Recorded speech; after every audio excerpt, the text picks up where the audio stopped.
Yun oh. Oh, grabe, ang dami oh. Ganda ng chassis oh. Bagong bago.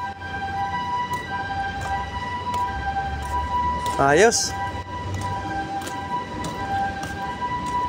Ah, may ano siya. Mas magandang klase ito kaysa doon sa unang dating. Ay, galing oh.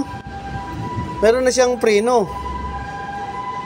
Di na kailangan magkalso. O diba? High-tech siya mga idol. Dahil meron na siyang preno, mag-automatic na siya. Automatic na magre-release. Galing ah. Bagong labas na naman to. Ang ganda oh.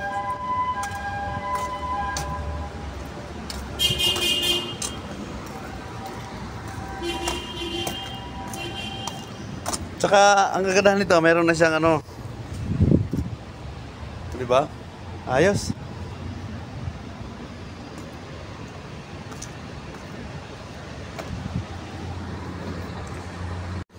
Ito yung bagong dating mga idol. Ang ganda. Papakita ko sa inyo yung luma. Luma na chassis, yung unang dating. Kasi luma na siya. Ito.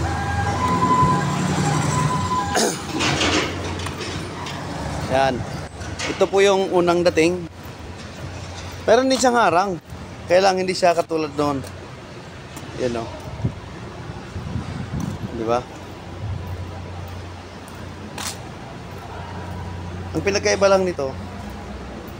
Yan. So, pinagkaiba lang, walang preno to.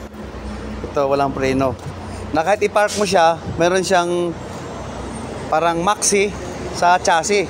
Yun lang ang kagandahan. Ayos. So, ang ganda. Grabe. High-tech yung ano, bagong dating na chassis. So, ang ganda. Papakita ko sa inyo. Sa taas tayo akyat. Yan. Nag-upgrade na yung chassis.